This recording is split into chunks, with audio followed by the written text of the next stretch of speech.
So I'm Smiling Sam Alvey, UFC veteran and current Karate Combat Heavyweight Champion, the world's largest striking league. I'm the king of it. And these are the 5 most common jab mistakes I see MMA fighters make all the time. What are the 5 most common mistakes people have when throwing a jab? I'm going to walk you through the mistakes, but more importantly, I'm going to walk you through how to solve those mistakes, because once solved, it is the most vital and important punch a person can have. Now let's start with, what is a jab? A jab is taking my lead arm, whether I'm southpaw with my right side or if I was orthodox with my left side, it is taking my lead hand and going from my face to their face in a straight line. Boom, boom. It is so important because it is the fastest strike a person can have. It is faster than any kick, it is faster than a cross, it is faster than a hook. It is a straight line from my face to his face. Now, why use it? Another reason is because I use it as a measuring stick. It's out there. I know I'm gonna miss. I know my cross will land. I know if I'm landing, my cross will be too big. I can use it to dictate my hook, my cross, my uppercut. It is a measuring stick for all of my other tools. How to throw it. When I throw that jab, I want my lead shoulder to hit me in the face.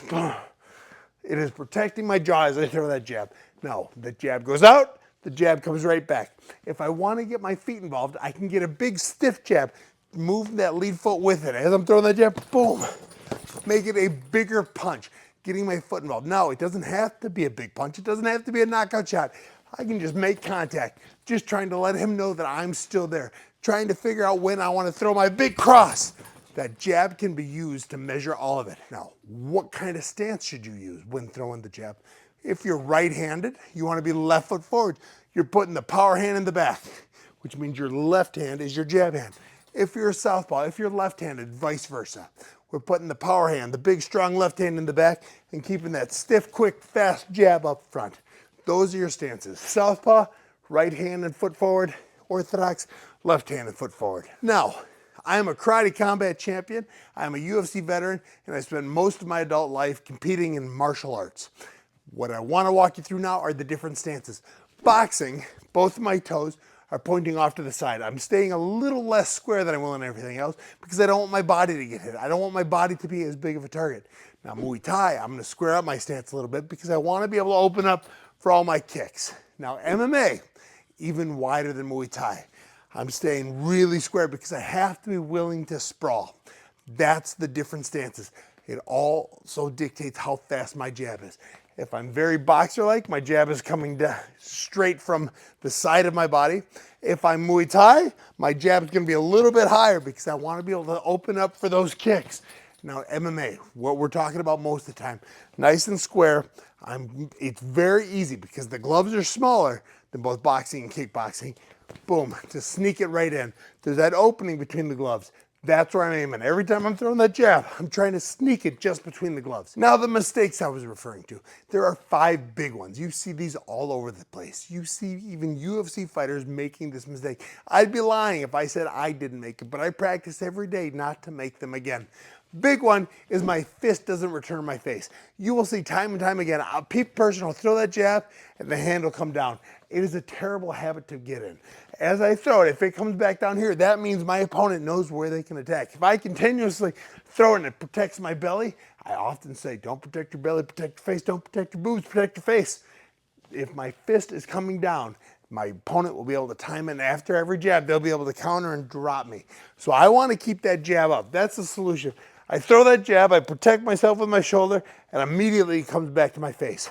Throw it out there, bring it back. Throw it out there, and coming back. At all times, I'm protecting that jaw, or the button, as people like to call it. If people hit that button, I fall asleep. So I want something in front of it at all times. Now, the second most common mistake is that other hand, my cross hand, dropping as I throw the jab. What you'll see often enough is I'll throw that jab and the other hand will come back, and then everything goes back. I can't have that happening because, again, if my opponent picks up on the habits I have, if I'm throwing that jab and my cross is dropping, that means this side of my face is wide open.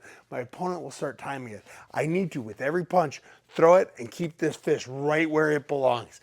That's where you want to throw the jab. Now, the third most common mistake I see is, and this one's a bad one. If I'm throwing that jab and I'm getting in front of that lead knee, I am off balance and I actually lose a lot of power. If I'm trying to close that distance, I'm taking away a lot of power when I get in front of that lead knee. What I want to do is I want to keep everything in between my knees. You've heard the term sitting on your hips. That's what it means. Every strike I'm throwing, my weight is between my legs. As soon as I get in front of it, I'm off balance. It's hard for me to generate any power. It's hard for me to move my feet too. So when I'm throwing, boom, if I end up here, I can't get out of the way. I can't row. I can't throw my cross even. So it is a big problem. And by the way, fellas, mistakes like this happen all the time, and that's fine because it's easy to fix. If you want to learn everything there is to learn about striking, including punching foundations, how to get more power with every punch, or how to build your cardio, all you have to do is click in the link in the description to get my 7-day free striking masterclass inside my free school community. Now, the fourth most common mistake I see with the jab is that rear foot leaves the ground. When I'm throwing the jab, I see people just lifting that foot. It makes no sense. Einstein came up with a theory. He said, for every action, there's an equal and opposite reaction. You will actually punch harder when you stay grounded.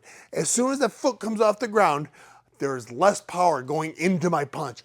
I want to hit, the power is reverberating into the ground and coming back. You hit harder when your feet are on the ground. As soon as I take that foot off the ground, I'm leaving power on the table, and you don't want to do that. And then finally, this is one of the most common mistakes I see the young amateurs, the young strikers, the young people in the gym doing. When they punch, they flare that elbow. That is a huge mistake. I love watching people. I love sparring people that flare that elbow because that tells me what's coming. Every time they flare it, I know that jab's coming. Oh, jab, jab. Stop doing that. The solution to this is I need loose shoulders. When I'm shadow boxing, when I'm moving and grooving, my shoulders are loose. My hands stay up, and I'm punching straight line, my face to their face. My face to their face. As soon as I flare that elbow, they know something's coming. Now, I'll teach you one little secret offensively. I will do it 4 or 5 times in a row to get them to recognize it, and then I'll flare it and I'll cross. Now that's a little secret between you and me. You can use it how you want, but I want credit when you knock someone out with it. So again, 5 mistakes you're gonna make. Don't return to your face. Don't drop your hand when you punch. Get in front of your knee is a terrible idea.